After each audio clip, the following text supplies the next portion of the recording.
What is bathymetry? Bathymetry is the science of measuring the depth of water in ocean, riverine, or lake environments. What kind of information can you get from bathymetry? Just like the surface of the land isn't always completely flat, the surface of the seafloor is full of various features like reefs, ripples, mountainous ridges, deep canyons, and even shipwrecks. The bottom of the ocean is also very dynamic, meaning it's constantly changing.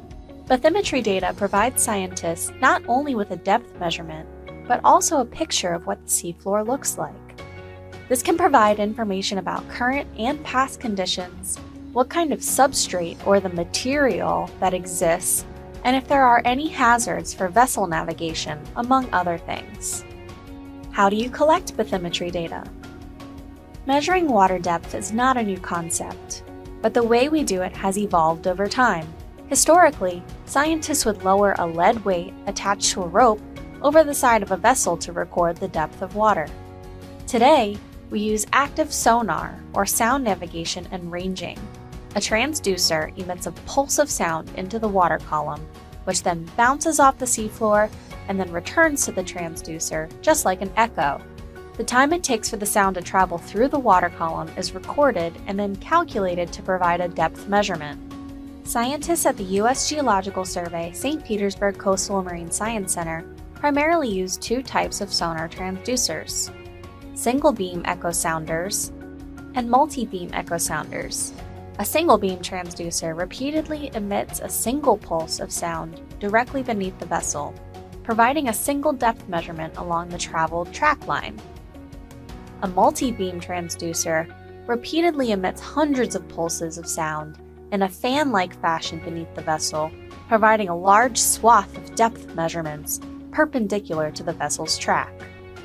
How do you analyze or interpret what bathymetry data means?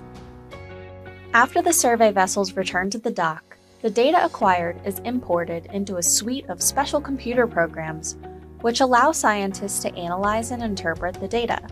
These programs perform all the necessary calculations to assign each pulse of sound emitted from the transducer a depth measurement or sounding. These soundings can represent the seafloor, a feature on or above the seafloor, or anything within the water column that may have blocked the sound from reaching the bottom. When all the soundings are put together, scientists can begin to see what the seafloor and associated environment looks like. Many times, with the use of high-resolution multi-beam data, the picture that is developed can even provide insight into habitat types, such as seagrass beds or reef structures. So why is this work important?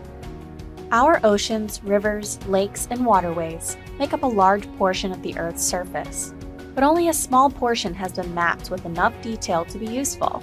Vessels of all sizes need to know the water depth of the areas where they're navigating so that they can travel safely from port to port. Fisheries industries and fisheries managers need to know where specific habitats are located which harbor certain species, and renewable energy sources such as offshore wind infrastructure need to ensure that they can establish systems safely and securely.